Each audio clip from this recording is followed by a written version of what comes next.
Amém. Então, boa noite, família. Privilégio poder estar aqui com vocês, pregar a palavra de Deus. Agora, sabe o que é interessante? Né? É incrível, né? Eu tava lá, nossa. Eu até mesmo falei pro chat GPT, eu falei, eu tô sem ideia. Eu não, a minha fonte de ideias e criatividade, sabe? Meus blocos de notas acabaram. Né? Eu falei, eu preciso de alguma ideia. E aí ele falou uns negócios laxismo, né? Eu deixei a GPT fazer pregação, não vejo nada naquele trem. Aí eu fui lá, fechei ele. Mas aí eu fui lá, né? Mas ele falou algo interessante. Né?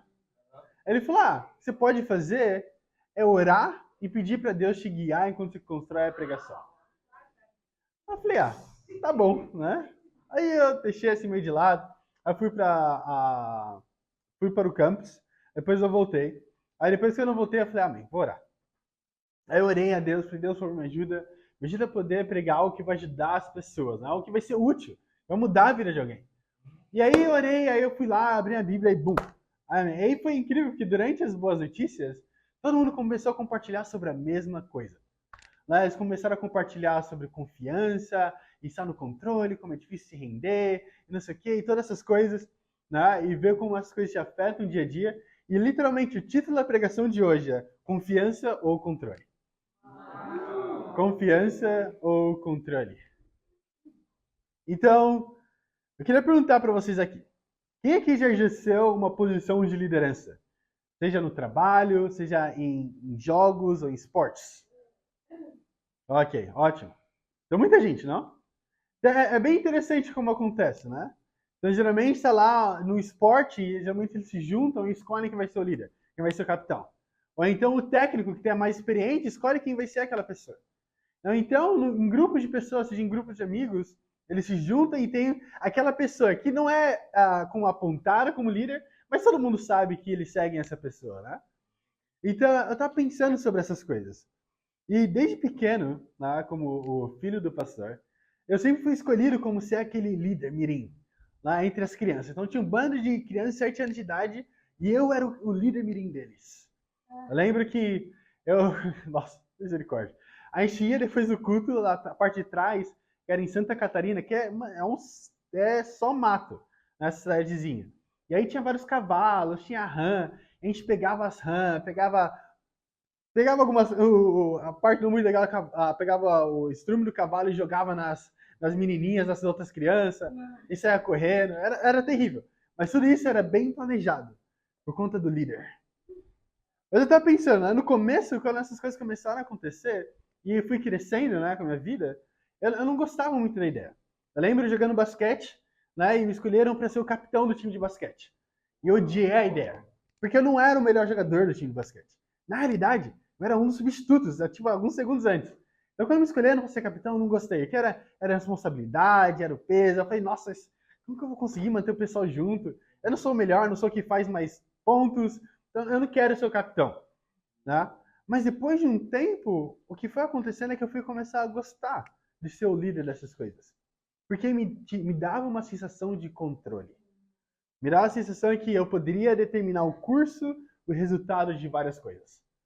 E aí foi indo com a minha vida e eu fui aprendendo realmente isso, né? Eu sei que no final eu percebi que até hoje eu percebo que o controle da minha vida, ou até mesmo das minhas emoções, nunca esteve ou vai estar nas minhas mãos. O controle de que acontece ou não com a minha vida. Ou então das minhas próprias emoções até mesmo. Eu não controlo quando eu vou sentir elas. Eu sinto elas. A única coisa que eu posso controlar é a minha reação. A minha reação com as coisas que acontecem na minha vida. A minha reação depois de sentir tais emoções. Essa é a única parte onde eu realmente tenho controle. Emoções e pensamentos são muitos como coisas que elas passam, você não controla, vai sentir várias delas através do seu dia, mas você decide se elas vão ficar no seu coração ou se elas vão sair. Mas realmente, no final do dia a gente não tem controle de nada. Né? A gente não tem controle. Eu percebi que a minha vida é exposta a situações, então a única coisa que eu posso fazer é controlar isso. A minha resposta e minha atitude depois de que as coisas acontecem. Através do dia. Então, eu acredito, né, que confiança e o controle, ambas elas, são duas coisas que com Deus estão em lados opostos. Ou você quer confiar em Deus, ou você quer controlar Ele. Eu percebi que, como ser humano, eu tento fazer algo absurdo. E espero que vocês possam se relacionar com isso de alguma forma. Né? Eu tento controlar a Deus. Já parou para pensar nisso? Como eu não tinha parado, para ser sincero com vocês, nunca, né, nesses 6 anos como discípulo, nunca parei para pensar que eu quero, ou então eu me coloco em situações e minhas atitudes mostram que eu quero controlar a Deus. Às vezes é fácil pensar que eu quero controlar as pessoas, controlar as situações da minha vida, mas na real, no fim do dia, eu quero mesmo é controlar a Deus. Controlar o meu sofrimento, controlar as minhas circunstâncias, controlar o que acontece ou não acontece com a minha vida, controlar as pessoas que entram ou saem da minha vida. Eu quero controlar as coisas que quem decide realmente é Deus. Logo, o que eu quero fazer é tirar ele do controle e eu entrar nele. Realmente, controlar as decisões dele, controlar os sofrimentos que ele coloca na minha vida, ou permite que eu passe. Eu quero controlar o próprio Deus. E isso é bem difícil, na verdade. Porque é algo absurdo. Falando assim em voz alta parece algo absurdo, mas deixa uma situação difícil acontecer na sua vida. A primeira coisa que acontece é sua mente começar a pensar em soluções e caminhos alternativos para poder lidar com aquela situação. Vamos lá para a 1 Reis, capítulo 17. Então aqui hoje eu quero que a gente possa aprender e estudar um pouquinho dessa história do profeta Elias. Então a gente vai ler aqui sobre o profeta Elias. Eu vai ver um pouco sobre a história dele aqui com essa viúva de uma cidade pequena, bem pequena, que estava, na verdade, o que estava acontecendo naquela época era que toda aquela parte, tanto Israel, quanto Sidom, quanto a Serate, se não me engano, tem outro nome, Serarete, não lembro muito o nome da cidade. Cidade de Sarepta, obrigado. Então era Sidom, Sarepta, Israel, e tinha mais uma cidade ainda no topo esquerdo, que também estavam passando por uma grande seca. Então o que aconteceu com aquele parte do mundo foi que parou de cair chuva durante 3 anos e meio. Então imagina isso. Para pessoas que vivem das plantações, de todas essas coisas, não tinha chuva durante 3 anos e meio. Mesmo que eles não vivessem. Mesmo que eles vivessem de gado. Gado ainda precisa beber água. Certo? Então eles ficaram 3 anos e meio sem receber nenhuma chuva. Então isso, claro, afetaria também o profeta Elias que estava naquele momento. Agora a gente vai ver quando Deus fala com o profeta Elias, dando uma solução para a própria sede e fome dele. Ok? Vamos lá no versículo 8 do capítulo 17. 1 Reis, capítulo 17, versículo 8. A Bíblia fala: Então a palavra do Senhor veio a Elias. Vá imediatamente para a cidade de Sarepta, de Sidom, e fique por lá. Ordenei a uma viúva daquele lugar que lhe forneça comida. E ele foi. Quando chegou à porta da cidade, encontrou uma viúva que estava colhendo gravetos. Ele a chamou e perguntou: Pode trazer um pouco d'água numa jarra para eu beber? Então, legal. Primeiro ponto aqui que a gente consegue ver é que quando Deus vai lá e fala com ele, ele fala: Olha, você vai ir para Serepta, você vai encontrar uma viúva e vai pedir a ela para te dar algo de comer. Então, ok, a ideia de conseguir comida naquela época já, por conta da seca, já era muito abrupta. Era uma ideia maluca. Você não iria achar. 3 anos e meio sem chuva. De graça? Muito menos. Agora, quem ele pede que ele vai pedir? Para quem? Exato. O que fica ainda pior. Bom, naquela época, a mulher não era nem mesmo permitida que estudasse. Ela não poderia nem mesmo estudar. Imagina quanto mais uma viúva naquela época. Ela não tinha uma fonte de renda, que era realmente o marido dela, ou então as pessoas à volta dela. Então, como ela não fazia nem mesmo parte de Israel, até mesmo ter uma maneira que os filhos ou a sociedade cuidasse dela, não existia. Então ele fala para Elias ir atrás de um milagre. Ele fala: Elias, você vai entrar na cidade pequena, minúscula, que está também nessa seca, vai pedir para a pessoa menos provável te dar comida e te dar comida de graça. Ok? Aí Elias falou: ok. Aí ele vai realmente. E aí é quando ele acha essa viúva e pede por água. Nós vamos continuar lendo aqui. No versículo 11. Fala: enquanto ela ia buscar água, ele gritou: por favor, traga também um pedaço de pão. Olha que legal. A situação só fica mais interessante, né? Então ele vai lá e fala: olha, viúva, me traz água. Aí ela fala: ok. Ela vai lá buscar jarro d'água, certo? Aí, enquanto ela tá a caminho de buscar o jarro d'água, ele grita, literalmente, fala: ah, Me traz um pedaço de pão também. Então a gente tinha esquecido, ele pediu o resto. Agora olha a resposta da viúva. Ela fala assim, no versículo 12. Mas ela respondeu: Juro pelo nome do Senhor, o teu Deus, que não tenho nenhum pedaço de pão, só um punhado de farinha num jarro e um pouco de azeite numa botija. E estou colhendo uns dois gravetos para levar para casa e preparar uma refeição para mim e para o meu filho, para que a comamos e depois morramos. Uau! Então olha isso. Então Deus fala com o profeta Elias, né? Ele vai lá, ele precisava ir na cidade, pedir para a mulher que Deus tinha falado para ele encontrar. Agora, quando finalmente chega nessa cidade, ele pede para ela, e aí ela tá indo no meio do caminho, e ele para ela no meio do caminho, pedindo, e aí é que tudo acontece. Nessa hora, o que acontece com a viúva, que ela tá indo buscar água, e ele pede pelo pedaço de pão, o que acontece é uma mudança de planos. Certo? Então ela já tinha algo planejado na mente dela. Eu vou ir, eu vou pegar a água para o profeta, vou dar para ele e vou voltar para o meu próprio caminho, fazer o que eu preciso fazer. Então foi muito interessante, porque é nesse momento que algo a mais é exigido dela. Antes ela estava já acordada com um copo d'água, fazer esse favor para ele, algo mínimo. Ela vai na fonte, ela vai lá, pode pegar e dar para o profeta. Mas quando a mudança de planos acontece e algo a mais é pedido dela, o coração dela é exposto. Porque é nesse momento que ela começa a falar, ela até mesmo jura pelo nome de Deus. Ela fala, juro pelo nome de Deus, eu não tenho pão nenhum. Eu nem imagino que essa conversa foi uma conversa mais amigável do mundo. Ela começa a jurar, falar para o profeta, fala, olha, eu não tenho nada, eu não tenho nenhum pão. Tudo que eu tenho é farinha, um pouco de azeite, eu vou fazer para mim e para o meu filho. A gente vai comer e vai morrer.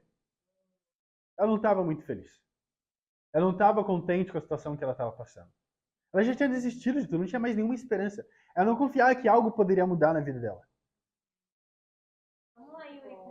Sabe, algo que eu consegui aprender esses dias com o Cueco mesmo, tempo discipulado, foi que sim, o medo ele é totalmente oposto da fé.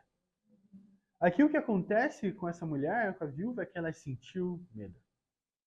Ela estava cheia de medo. Pensa nisso, não tinha mais nenhuma esperança.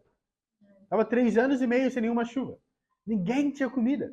E agora aparecem os profetas pedindo algo a ela. E ainda pedindo ela para andar uma milha a mais. Primeiro ponto. Quando o medo prega, a fé se cala. Quando o medo prega, a fé se cala. O ato de pregar é realmente compartilhar convicções com uma verdade. Eu acredito que muitas vezes a gente tem tanta convicção no nosso medo que até mesmo a fé é calada.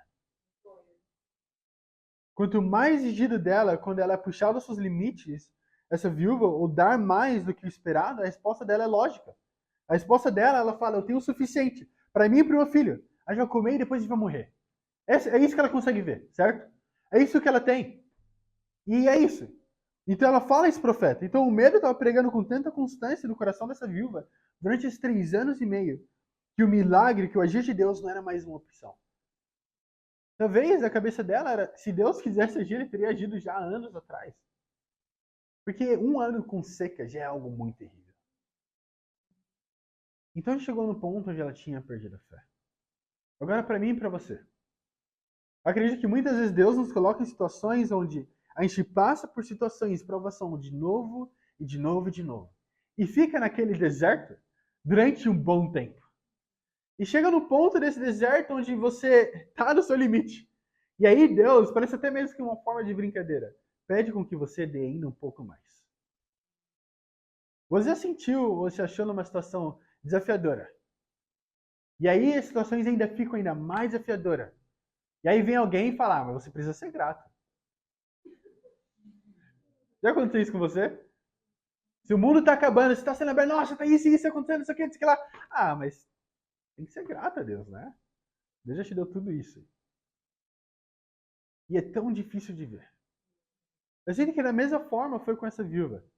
Tava tudo acabando. E o profeta já tinha pedido ela para dar um copo d'água. E agora ele vai lá e pede um pouco mais. Sabe, realmente o que ele pediu para ela foi, olha, coloca a minha necessidade acima da sua, como um bom cristão deveria fazer. Como um bom membro do povo de Deus deveria fazer. E ser hospitaleiro.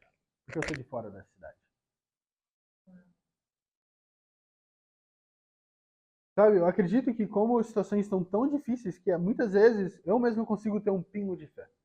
Ou até mesmo esquece da opção que um milagre poderia acontecer. Deus aqui ele estava testando o coração dela, e não os cálculos dela. Deus mostra algo para ela e tudo que ela faz é calcular.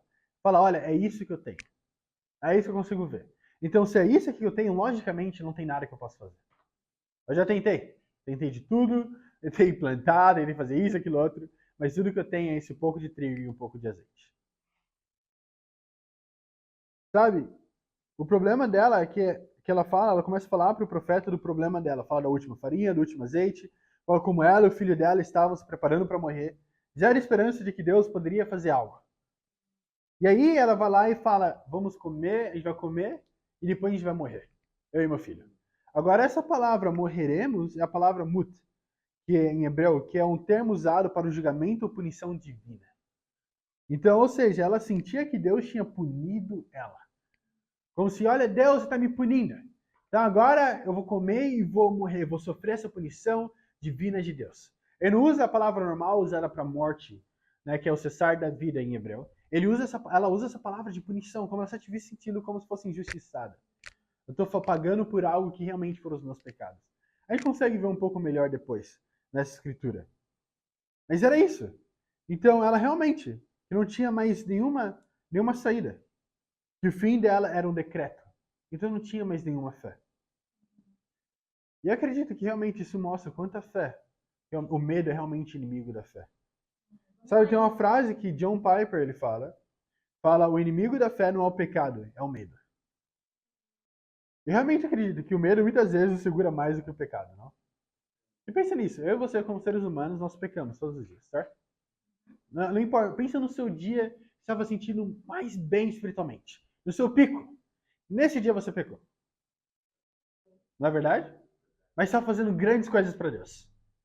Agora, pensa no dia que você sentiu medo. Naquele dia você parou de fazer grandes coisas para Deus. O dia que você deixa com que o medo te domine é o dia que você para de realmente trabalhar para Deus. O medo, a incerteza, as coisas que podem acontecer, as mudanças de planos. Quando as coisas não estão indo como planejado, eu já não estou mais no controle.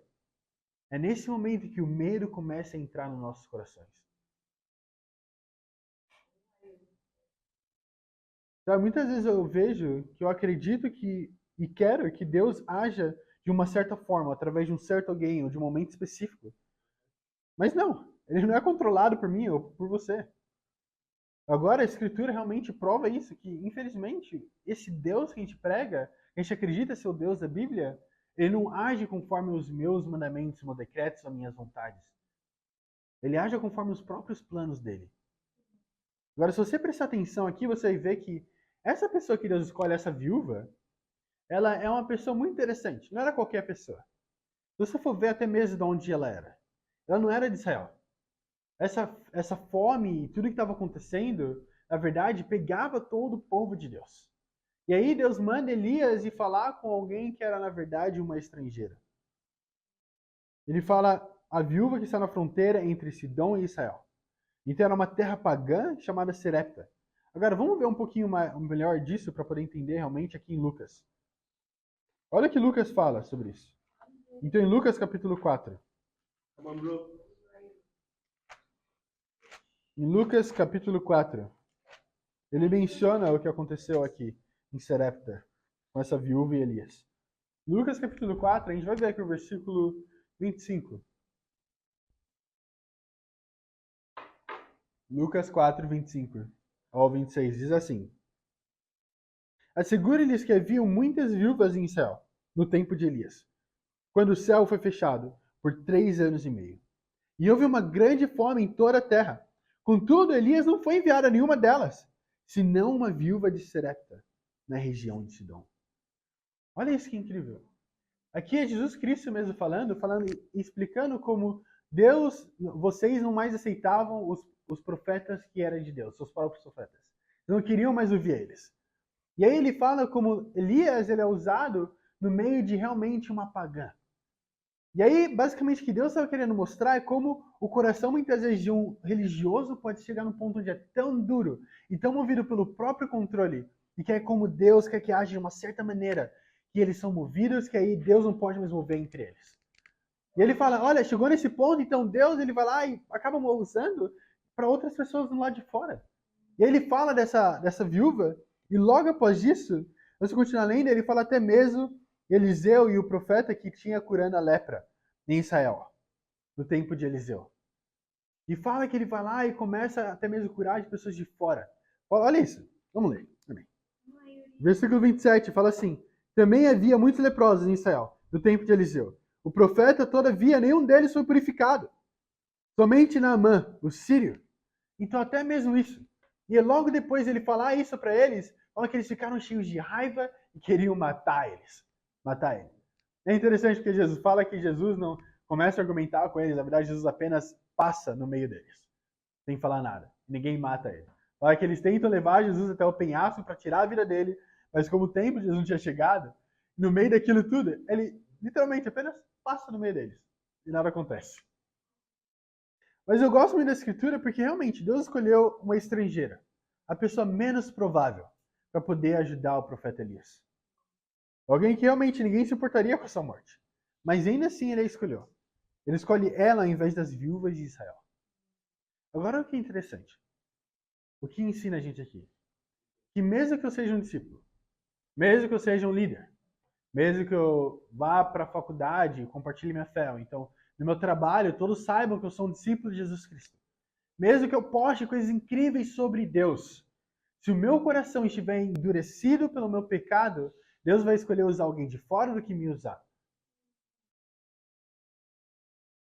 A seca estava afetando todo mundo, mas ninguém tinha o coração realmente quebrantado o suficiente para permitir que seja usado.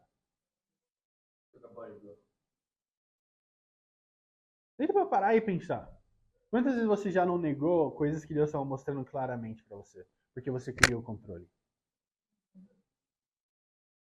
A gente pode realmente ficar como o povo de Israel aqui que a gente vê, em Lucas, e ficar furioso com Deus por não agir da forma que a gente quer ou esperamos. Mas a realidade é que eu não tenho e nunca vou ter o controle de Deus ou da minha vida.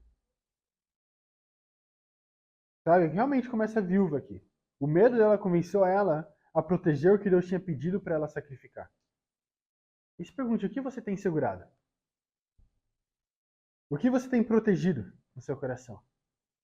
O que você tem colocado para Deus? Não, isso não, eu não estou disposto a sacrificar.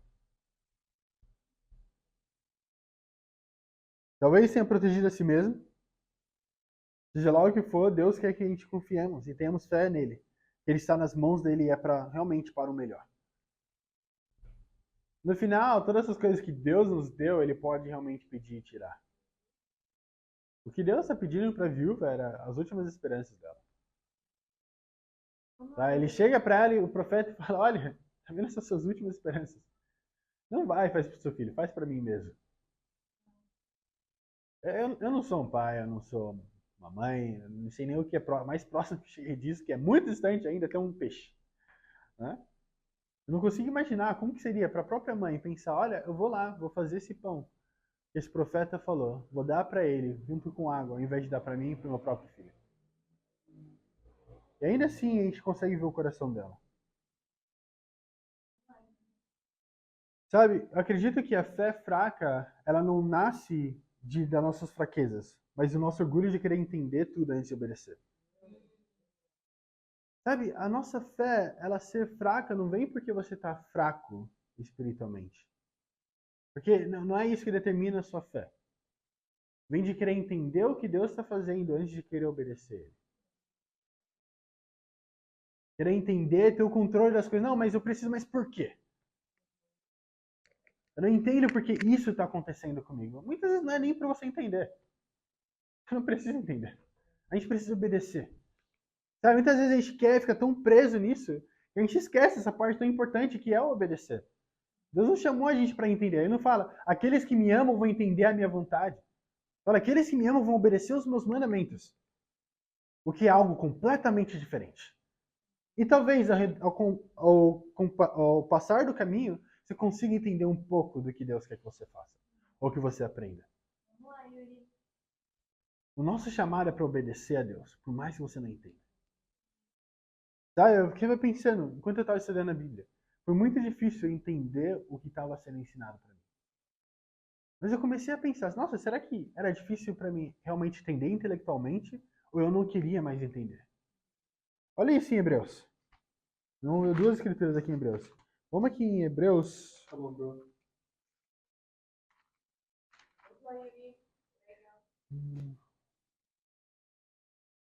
Capítulo 5.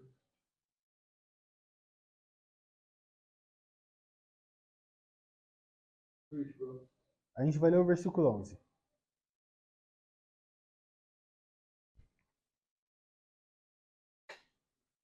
Fala assim, capítulo 5, versículo 11. Quanto a isso, temos muito o que dizer, coisas difíceis de explicar, porque vocês se tornaram lentos para aprender. Em outras versões falam, vocês não estão mais tentando entender.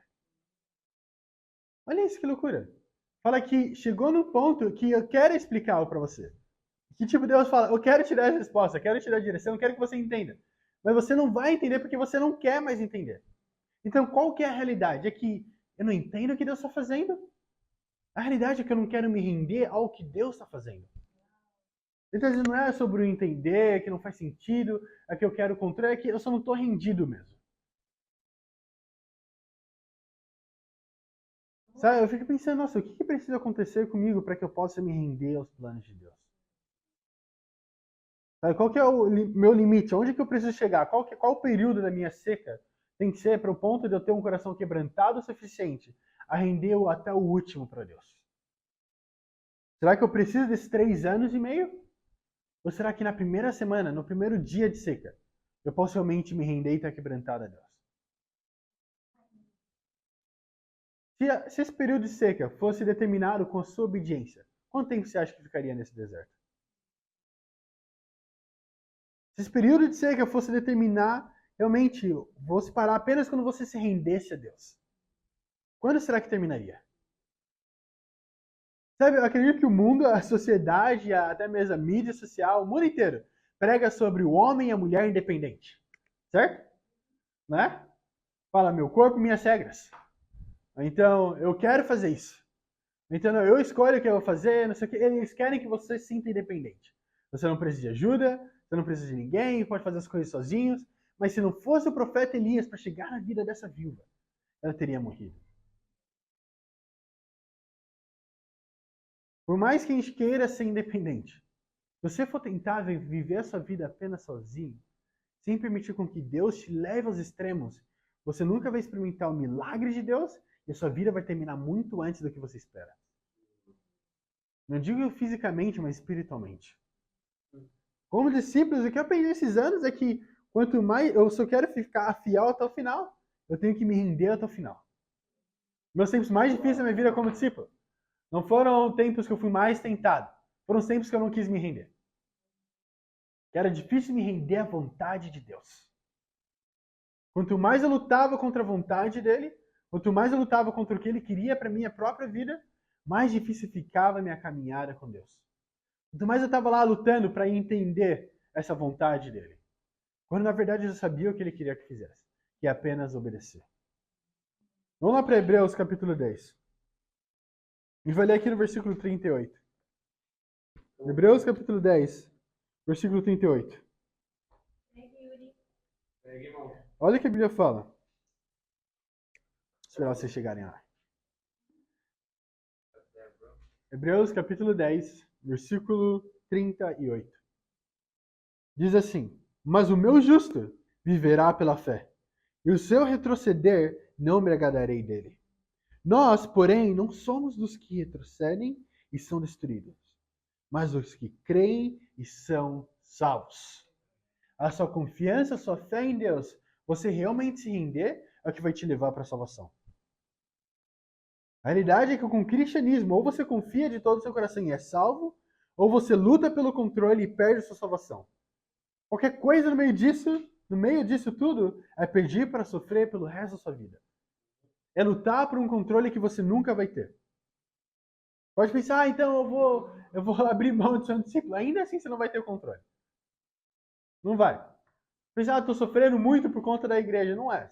Tanto um discípulo quanto não um discípulo vai sofrer na vida dele. Vai passar por momentos difíceis. É só como a vida funciona. Então, realmente, se você quiser realmente ser um desses justos, você precisa viver pela fé. Como ele falou, o meu justo, ele viverá pela fé. É interessante que algumas versões ela não vem a palavra meu, vem apenas o justo. Mas eu gosto da palavra meu porque mostra de quem é a justiça, que é de Deus e não a minha. Então eu falo que aquele que vive conforme minha justiça, aquele que me obedece, ele vai viver pela fé. Agora, o que é viver pela fé? Realmente não tem ideia do que vai acontecer com você no dia seguinte.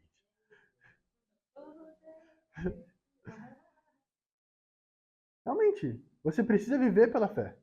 Eu acho que não pode ficar nessa ideia de ser independente. A realidade é que foi difícil de aceitar, foi que eu não sei o que eu estou fazendo. Olha esse grande segredo. Eu não faço ideia do que eu estou fazendo. Já parou pra pensar nisso? Eu nunca estive na situação que eu estou hoje. Você nunca esteve na posição que você está hoje. Nunca. É algo novo para todos nós. Nesse mesmo dia, nessa mesma situação, pela mesma tribulação que está passando, na circunstância à volta da sua vida, você nunca esteve lá. Adivinha, você não tem nenhuma experiência com isso. Agora, a única pessoa que realmente pode ter o controle e te guiar para o lugar certo é Deus. Então, por que lutar pelo controle de um navio, de um barco que você não sabe nem para onde a maré está levando? Sabe, é muito interessante que as pessoas que me conhecem sabem que eu sou terrível com direção. Tá? Se me largar na rua, me largar aqui na rua de casa, eu posso me perder. Eu sou terrível com direção. Até mesmo no Brasil. Nasci e criado lá. Não sei, não faço ideia. Agora mesmo, não faço ideia onde meus pais moram. Eu não sei. Eu não conheço. Meu pai tentou me explicar. Falou, não, a gente mora ali perto daquele lugar, não sei o quê, cruza com aquela rua. Falei, legal. Não faço ideia. Eu sou terrível com essas coisas. Mas agora imagina. Se a gente tem que ir lá pra baixo, tá? Eu e o Manias. Eu falo, Manias, confia. Eu vou levar nós. O que vai acontecer? Vai parar no Zimpeto. Chiqueleira ainda tá perto. Mas essa é a realidade. Faz muito mais sentido colocar alguém que tem experiência e sabe o que está fazendo. Mas aí você tem duas escolhas. Confiar no seu orgulho e querer continuar com o controle e ser guiado no caminho completamente oposto. Ou confiar em Deus, ser humilde e deixar com que Ele guie essa vida. Por mais doloroso que seja. Segundo ponto. E último ponto. Quando a fé prega, o medo se cala. Então, completamente oposto. Eu acredito que quando a gente decide ter fé e confiar em Deus, o medo ele pode ser levado para fora. Então, quando a fé prega, o medo realmente se cala. Olha isso, vamos lá voltar para a Primeira Reis. Lá para o Antigo Testamento novamente. Vamos ver o que aconteceu com essa viúva. Como foi o desfecho dessa história. Primeira Reis, capítulo 17. A gente já viu aqui o versículo 13. Uhum. 17, versículo 13. Diz assim: Elias, porém, lhe disse: Não tenha medo. Então ela estava com medo. Vá para casa e faça o que eu disse. Mas primeiro, faça um pequeno bolo com o que você tem e traga para mim. Olha, vou ser sincero. Tudo que ela tinha era um pouco de farinha e azeite. Elias, ele estava realmente vendo o coração dessa mulher. Aí ele fala que traga para mim e depois faça algo para você e para o seu filho. Pois assim diz o Senhor, o Deus de Israel: a farinha na vasilha não se acabará, e o azeite da botija não se secará, até o dia em que o Senhor fizer chover sobre a terra. Ela foi e fez conforme Elias lhe dissera. E aconteceu que a comida durou muito tempo, para Elias e para a mulher e sua família. Pois a farinha na vasilha não se acabou, e o azeite na botija não se secou, conforme a palavra do Senhor proferida por Elias. Uau! Então olha isso. É interessante porque aqui realmente mostra e prova a misericórdia de Deus por conta da fé dessa mulher. Sabe, essa palavra usada aqui para a farinha na vasilha não se acabou, essa palavra de não se acabou é a mesma usada em Lamentações 3, quando fala sobre a misericórdia de Deus não se acaba. Então isso é muito legal, porque pensar que realmente a misericórdia de Deus, apesar de tudo isso, não queria se acabar. Então, no meio de um lugar A única pessoa que realmente deveria ser esquecida por toda a sociedade. Ainda assim, Deus estava vendo ela. Isso não é interessante? A pessoa que a sociedade toda deixou de lado, esperava apenas que iria morrer. Ainda assim, Deus viu a necessidade dela e do filho dela. Eu fico pensando, quanto mais a mim mesmo? Uma pessoa lá no meio do mundo inteiro, ele poderia ter mandado esse profeta para qualquer outra pessoa. Ainda assim, ele decidiu tomar conta dela. Sabe, quem aqui já ouviu falar de um filme chamado Fique Rico ou Morra Tentando? Já ouviram? Fique Rico ou Morra Tentando? Basicamente, é um filme que segue exatamente o que o título está falando. Né? Onde o ator principal tenta ficar rico, quase morre, e, né? Tudo isso acontece. O resumão. Mas é interessante porque desde aquele filme eu consegui aprender uma verdade. Né? E realmente, a minha vida inteira, eu estava vivendo esse filme. Onde eu tentava ficar rico, eu iria morrer tentando. Onde eu dava tudo de mim para uma promessa. Né? Promessa de que quando eu estudar mais, eu vou conseguir ter isso. Quando eu ter um melhor emprego, eu vou conseguir ter isso. Quando eu ter um relacionamento, isso e aquelas coisas, realmente, que essa seria a resposta para todos os meus problemas. E realmente, é uma sociedade, uma geração que morre para conquistar status, dinheiro, imagem. E a viúva aqui nessa história, ela estava morrendo por falta de tudo isso. Então Elias, ele aparece com um convite para ela. Morra confiando. É isso. Ele fala para ela, olha, me dá tudo que você tem. Sem nada visível, de uma prova que, não, você vai ter mais, vai sobrar para você. Ele nem falou, a gente vai dividir esse bolo. Ele falou, não, você faz para mim. Uma promessa de realmente morrer confiando em Deus. Entrega primeiro, me dá tudo que você tem, mesmo que pareça loucura. Esse era o convite que Elias fez para essa mulher. E eu realmente acredito que esse é o convite que Deus faz para a gente. A dar tudo de nós, sem nem mesmo ter em vista algo em troca. Sem uma promessa de que algo vai vir, uma resposta, um escape. Apenas entregue. Sabe, realmente eu estava pensando, nossa, será que... Acho que acredita que chegou num ponto onde essa viúva estava cansada de lutar. Mas pensa, qual foi a última vez que você realmente sonhou com o evangelismo do campus inteiro, da UEM? Qual foi a última vez que você parou? Hoje eu estava lá, eu parei e olhei para o campus. E pensei, nossa, quantas pessoas ainda faltam para conhecer realmente a verdade? Quantas pessoas ainda não compartilhei minha fé?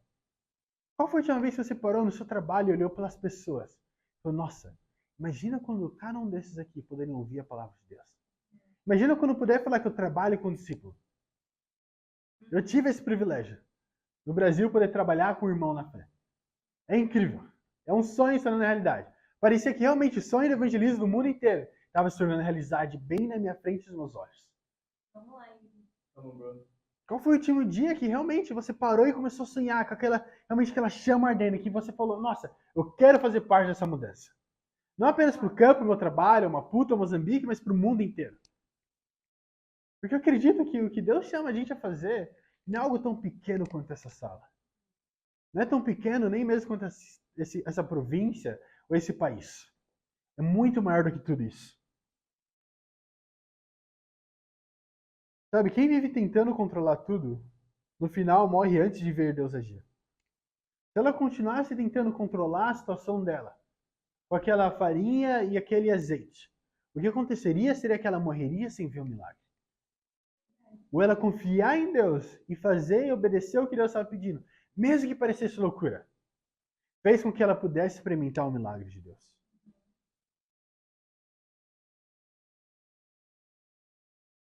Sabe, ela teve que entregar tudo e viver realmente. Vive com um pão que nunca acaba. Como o corpo de Cristo realmente. Que nunca acaba, tem para o mundo inteiro. Ela teve que entregar o sustento em troca de uma promessa invisível. Agora, claro, né? Vocês não estão sendo chamados a entregar o sustento de vocês. Seu dinheiro, carro, celular, sei lá o que for. Né? Mas realmente, as rédeas da sua vida. O controle dela. O confiar em Deus. O se render ao que é que Deus queira para sua vida. Fé não é a certeza do resultado. Eu acredito que fé é ter convicção do caráter de Deus. Porque a certeza de um resultado é eu querer realmente pensar e tentar prever o que vai acontecer. Isso não é fé. Não é fé. Eu tenho fé no caráter de Deus, que Deus ainda é fiel. Que Deus ele é um Deus que realmente Deus é amor, que ele é justo, que realmente a fidelidade dele vai durar para sempre, que se eu for fiel a ele, obedecer a ele, ele vai cuidar de mim. Eu não tenho fé no resultado, não tenho fé de, minha fé é que vamos batizar 400 mil pessoas, isso, não sei o quê. Eu tenho fé que se eu obedecer a Deus, ele vai cumprir a parte dele da promessa. Se eu trabalhar duro a ele, eu tenho fé no caráter dele. Tenho fé de quem ele é, conforme quem a Bíblia fala que ele é. Não a fé no resultado. A sua fé não pode estar não, mas eu tenho fé que Deus vai ajudar a conseguir o diploma da faculdade. Ou então um trabalho incrível. Isso não é fé. Tenha fé que realmente Deus vai te dar exatamente o que você precisa. Seja lá o que for. Eu acredito que os milagres, muitas vezes eu via eles como os prêmios por boa conduta. Do funcionário do mês do reino. Esses eram os milagres. Deus dá milagres para aquelas pessoas que são extremamente justas e têm uma ótima conduta dentro da igreja. Quando isso não é verdade. Mas realmente a resposta de uma entrega aqui é contrária à lógica. Seja ela sua ou de outras pessoas. Eu acredito que é aí que o milagre vem. Sabe, quando realmente você se entrega, fala, Deus está no controle disso tudo. É aí que vem o milagre. Sabe, preparando para o casamento agora, eu tenho visto muitos milagres. Eles sempre vêm quando eu não estou nem mesmo esperando. Não é? Muitas vezes eles vêm em forma monetária. Agora, para já o casamento, isso é muito dos milagres que a gente tem visto. E amém, nós somos missionários, né? Nosso forte não é dinheiro. Então, Deus tem provado realmente. Né? Ele tem aparecido de tantas maneiras. Sabe, eu lembro de estar sentado com... eu estava no tempo discipulado, né? Com o Cueco, falando com ele. E aí recebendo mensagem de irmãos falando, nossa, acabei de doar isso aqui para você, irmão. E reclamando naquele tempo discipulado que eu não tinha dinheiro. Isso é incrível. Pensa, nossa, Deus ele tá lá realmente cuidando da gente, só a gente precisa apenas lembrar. Mas ainda assim a gente pode esquecer. Da mesma forma que ela esqueceu. Olha isso, vamos continuar ainda. Olha o que acontece com essa viúva. Logo após ver esse milagre. Olha o versículo 17. Vamos ver o final, o desfecho da história inteira. Versículo 17 diz assim: algum tempo depois, o filho da mulher, da dona da casa, ficou doente, foi piorando e finalmente parou de respirar. Provavelmente asma. E a mulher reclamou a Elias: que foi que eu lhe fiz, ó homem de Deus? Vieste para lembrar-me do meu pecado e matar o meu filho? Isso não é interessante? Você lembra lá no começo que ela falou depois morremos, como uma condenação? Então ela sabia do pecado dela. Ela entendia e ela via que por conta do pecado dela é porque ela vai sofrer. Por isso que ela está passando pela seca. Por isso que ela está passando por tantos problemas e dificuldades. Porque ela é uma pessoa terrível e não merece o amor de Deus. Era essa a visão que ela tinha de Deus. Ela não tinha fé em Deus, ela tinha fé no resultado que poderia vir. Ela não tinha fé no caráter de quem Deus era. E aí, quando algo ruim acontece, qual é a primeira coisa que acontece? Ela culpa Deus. Ela esquece do milagre que acabou de acontecer. A Bíblia fala literalmente, pouco tempo depois. Imagina isso. Ela acabou de vivenciar o milagre. Ela acabou de ver realmente a farinha, o azeite multiplicando na frente dela. E aí, quando o filho dela morre, a dificuldade bate na porta dela. Eu imagino até mesmo a cena, ela ainda até o profeta Elias. Falei, o que é isso, Elias? Você veio aqui para me lembrar do meu pecado? Por que você não permitiu que a gente morresse naquela época? Para a gente viver até agora, só para eu poder ver meu filho mesmo morrer. Muitas vezes Deus pode fazer o tanto de milagre que for. Se seu coração for um coração ingrato, e quiser estar no controle das coisas, não se render a como Deus faz as coisas dele, você nunca vai ter o suficiente. Você nunca vai estar contente. Nunca vai ser suficiente. Pode fazer milhares de milagres na sua vida. Você não está rendido a Deus, não está grato pelas coisas que Ele já te deu, vai ser muito difícil ver as suas vitórias. Para ser sincero, vai ser difícil até mesmo ser grato pelas pessoas à sua volta. Da mesma forma que Elias não precisava ter falado com ela. Não precisava ter feito um milagre na casa dela. E ainda assim, tudo que ele ouve é que ele foi lá para lembrar ela do pecado dela. E ele era a condenação do pecado dela. Imagina isso, ele tinha acabado de performar um milagre. Tinha salvado a vida do filho dela, e a dela mesma. E ainda assim não era o suficiente. Vamos continuar lendo. Olha o que acontece aqui. Versículo 19. Dê-me o seu filho, respondeu Elias, muito paciente ele. Ele o apanhou dos braços dela e levou-o para o quarto de cima, onde estava hospedado, e pôs na cama. Então clamou ao Senhor: Ó Senhor meu Deus, trouxeste também desgraça sobre essa viúva, com quem eu estou hospedado, fazendo morrer o seu filho? Então ele se deitou sobre o menino 3 vezes e clamou ao Senhor: Ó Senhor meu Deus, faze voltar a vida a este menino. O Senhor ouviu o clamor de Elias, e a vida voltou ao menino e ele viveu. Então Elias levou o menino para baixo, entregou-o à mãe e disse: Veja, seu filho está vivo. Então a mulher disse a Elias: Agora sei que tu és o homem de Deus e que a palavra do Senhor vinda da tua boca é a verdade. Sabe o que é interessante? Antes de tudo isso, ela não sabia que ele era o homem de Deus. Não sabia que o que Elias estava pregando para ela era a verdade. Você pode passar por um milagre e ainda assim não confiar em Deus. Imagina isso, Deus pode te resgatar, te tirar do fundo do poço. E ainda assim não acreditar quem Deus é. Não acreditar na verdade dele. O que me leva a acreditar que muitas vezes, mesmo que seja uma situação condenando a Deus, mesmo que ele me tire daquela situação, faça exatamente o que eu queira, isso não é garantia que meu coração vai mudar. A gente quer controlar a Deus pelo nosso próprio benefício. Não por benefício de pessoas à nossa volta. Não porque aí seria mais fácil para mim ser mais justa. Eu já pensei isso. Falei, nossa Deus, se você tirasse essa luta do meu coração, aí eu poderia ser mais justo. Isso não é verdade. Isso não é verdade. Meu coração é ruim porque ele é ruim mesmo. Contra o meu próprio pecado. Essa não são situações, circunstâncias, pessoas à minha volta. Que eu fui tratado dessa maneira, porque isso aconteceu. Porque eu não tenho isso ou aquilo, que eu sou da maneira que eu sou. É por conta do meu próprio coração, das minhas próprias escolhas. Da mesma forma essa mulher aqui. Ela realmente, o coração dela foi exposto. E apenas depois de muito esforço, depois de perder o próprio filho, foi quando ela conseguiu ver quem Deus era. Agora se pergunte, o que precisa acontecer com você no deserto para que você possa ver realmente quem Deus é? Deus já tem feito vários milagres na nossa vida. Do começo até agora. Se isso ainda não foi suficiente para realmente provar quem Ele é, a fidelidade dele, Ele vai continuar trazendo situações na sua vida para provar quem Ele é. Para que o milagre aconteça, apenas uma situação impossível precisa acontecer na sua vida. Ele vai te colocar novamente numa situação tão terrível quanto. Talvez até mesmo pior como ele fez. Primeiro era a fome. Ele foi lá e resolveu isso. E aí até mesmo a morte. Então o que precisa acontecer com a minha vida ou com a sua para que a gente possa realmente se render a Deus? Vamos lá, Yuri. Sabe, o incrível dessa mulher realmente é que ela teve fé antes de ver a obediência, antes da lógica.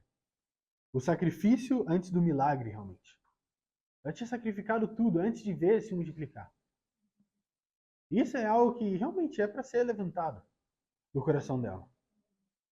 É por isso que ela realmente pode ver o impossível, não só com a comida todos os dias, mas a ressurreição do seu próprio filho. Eu acredito que, como ele fez com essa mulher, Deus não queria apenas sustentar ela, esse não era o plano de Deus. Ele não queria apenas ressuscitar o filho dela, mas ele queria realmente suscitar a nossa fé por dentro. Eu acredito que essa é a razão por cada uma das dificuldades que a gente passa. Ele quer fazer como Elias fez com o filho dessa mulher. Ele quer te citar por dentro.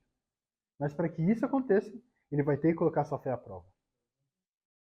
A pergunta que fica é: você está disposto a isso? Está disposto a viver essa aventura? A viver uma vida sem saber para onde ela leva? Apenas confiando em Deus? Se sim, esse é o lugar para isso. Se não, se você quer continuar tendo controle da sua vida, ditando o que acontece ou deixa de acontecer, lutando para quem fica no controle, você ou Deus. Então, como diz em inglês, né? Be my guest. No final do dia, Deus ele não vai forçar a você viver um milagre. Deus não vai forçar ninguém a ser salvo. Deus não vai forçar ninguém a se arrepender e mudar a vida dele. Esse não é o caráter de Deus. E nunca vai ser. Ele não vai forçar você a dar o controle a ele. Ele vai colocar situações para te mostrar que você precisa dar. Mas ainda assim, a escolha ainda é sua. Então, realmente, essa é a batalha que a gente precisa viver como discípulos. Entre se render e estar rendido, ou realmente tomar o controle e realmente ser levados à perdição. O desafio é bem simples. Desapegue. Abra mão do que quer que seja que você tem segurado por conta do seu medo. E confie que Deus está no controle de tudo. E para Deus será dada toda a glória. Amém.